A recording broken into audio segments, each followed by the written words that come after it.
Hello everyone, this is Mingjong. Welcome to today's market analysis for the S&P 500 E-mini futures for the session on 22nd of May. In this video, I am going to show you the market recap on the last session. That's together with a trade review in M3, including all the entry, exit, and the rationale behind. That trade was based on a reversal near the resistance level and together with a channel overbought, but end up become a losing trade because my trade management methods, and I also made a mistake subsequently, which I will just elaborate a little bit as well. Alright, so going forward, I will cover the bias, the key levels to pay attention to, and also the potential trade setup for the session later. Alright, so let's just get started. As you can see on this daily chart, yesterday we had a bearish day, so tight range and low close, but have some demand tail.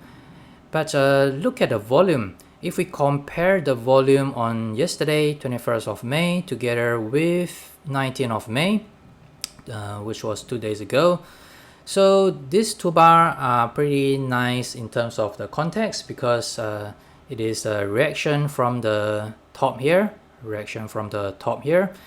But if we compare it to the volume, we see that yesterday volume was slightly higher, but the spread is slightly smaller and the close is slightly better because I can see the demand tail is larger than this demand tail here.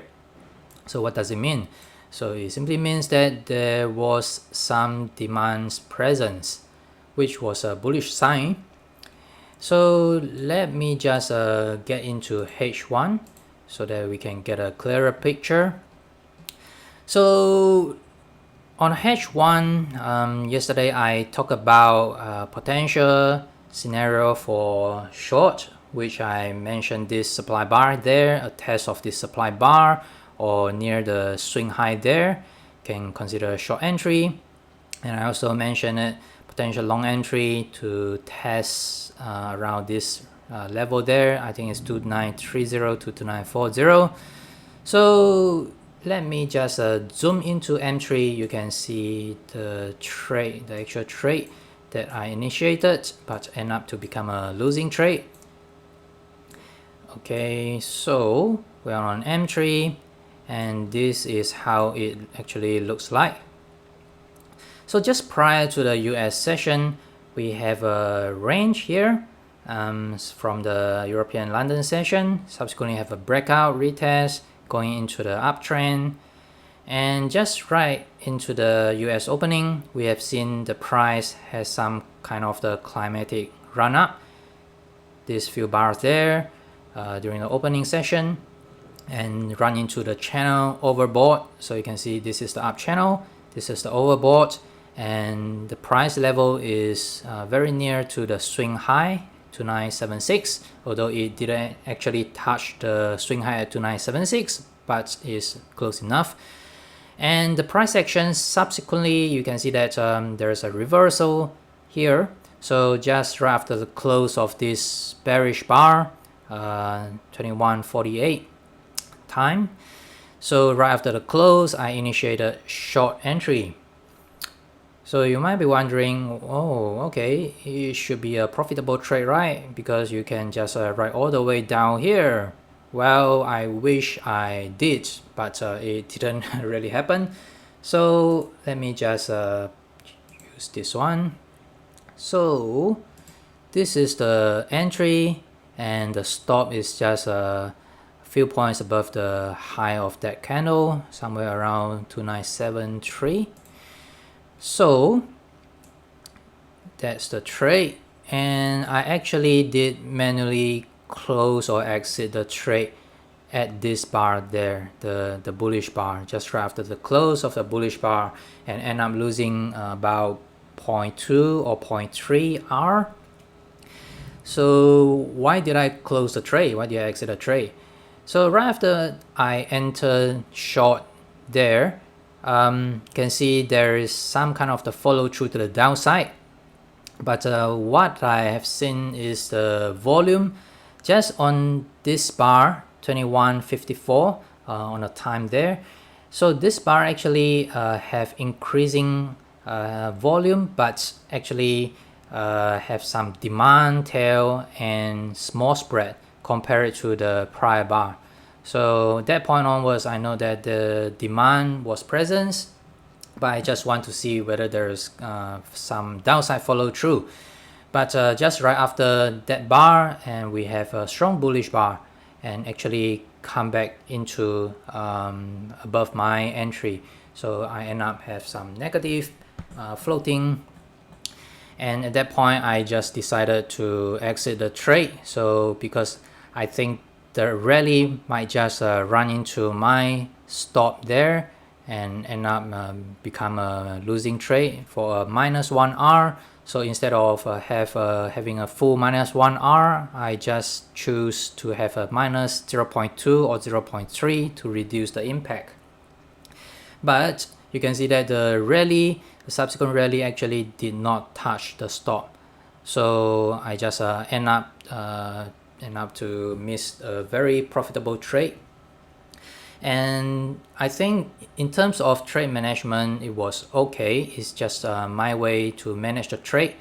But the mistake that I actually made was that I didn't actually get back into the trade. So if you can see that we have a big bearish bar here. So the spread is huge, and look at the volume. The volume is unusual, is huge as well. And also it broke the up channel. So just right after the close of this bar, I should initiate short entry to catch this downtrend, but I didn't.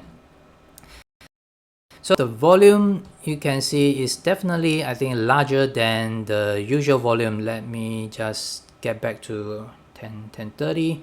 So even I just go back to around prior the previous day 10:30, you can see that it's definitely about 2 times of the usual volume. So definitely this is something different. We have the momentum, we have the spread, and we have the increasing of the supply. So definitely a good entry for short, but didn't really catch that. So this is the mistake that I should definitely pay attention to always remember to get back into the trade when there is a good setup and entry, no matter the prior trade was a winning or losing trade. Alright, so this is the trade review, and if you want to have a long entry, I think you probably can do that here, because just right after the sell off, I talked about yesterday video, I talked about from 2930 to 2940, which are the levels to look for rebound. I think we have seen some rebound. So if you still want to trade, then you probably can consider a trade there just right after the reversal on this bar or even this bar there, and write it up. And depending on how you manage the trade, you probably can maybe get stop out there, or even can catch the top or trailing stop somewhere around there. So this is definitely possible, but for me, I did not trade because it's kind of late, around 11:30 p.m. my time. So I just wrap up and go to sleep. Alright, so that's the trade review. Let me just get back to what's happening right now.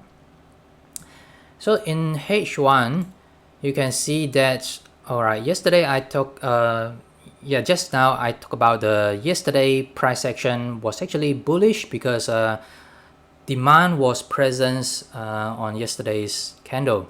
But what we really want to see is actually a rally up right after the close. But look at what happened this morning down to the London session now. We have a sell-off here that's related to the collapsing of Hang Seng Index, the Hong Kong market, some sort of the China security tightening regarding to the Hong Kong city, and that actually just spurred some panic sell-off in Hong Kong market. And just because yesterday was kind of like a bullish sign because the demand was spotted, but we didn't really see follow through on today's action. So this is a bearish sign. And from here onwards, I am actually looking for a short entry if it can have some rally up to this level, somewhere around 2940, around there, because what I want to see is actually a test of maybe this 2 bar here. So from 9 a.m., 10 a.m. and 11 a.m. so this 3 bar actually comes with increasing of the supply.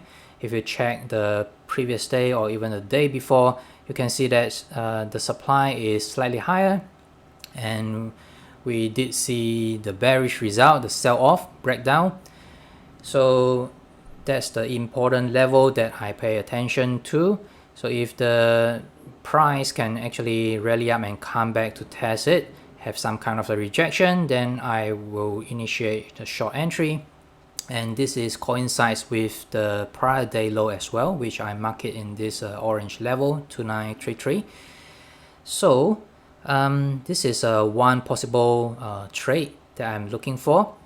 And if we see further dip on the market, then the next support level I'm looking for is actually 2890 to 2910, so which is this area there. So if this level can hold up, then have some kind of the bounce up, I will consider a long entry. So something like this, test it, reverse, rebound, and there we go. So these are just two possible scenarios that I'm thinking. The bias for day trading today is definitely down, simply because yesterday demand was present, but we did not see any confirmation on today's price action. So this is bearish to me. Definitely for day trading is at least bearish, but for swing trading, as I mentioned it several times already, we are still within this big trading range. And also if you look at the up channel, we are still within this up channel. So we still have some leeway, especially this important level 2890 to 2910 is what I'm paying attention to. So if it can still bounce up from this level, then I think we still have a chance to break out to seek further target, new high. But if we broke below 2890 and with increasing volume supply, then we possibly can have another leg down to test the swing low 2770 or even lower, depending how the price movement. So this is what I pay attention to. And yeah, we talk about the support level at 2890 to 2910, and we talk about the immediate resistance level on this 2 bar, which is you can say is 2940 or the area around there. And definitely if it can just go back up, then still we'll see the swing high here, provide some resistance. So this is the end of the video. I hope you enjoyed it and get something out from it. If you like it, just click like and also hover to my name or picture to follow me. And do remember to subscribe to my video channel so that you get instant notification for my future videos. So as usual, if you have any kind of the questions, suggestions, comments, trade ideas would like to share with me, feel free to comment it below. I will definitely reply to you. So thanks for watching. I will talk to you soon. Bye bye.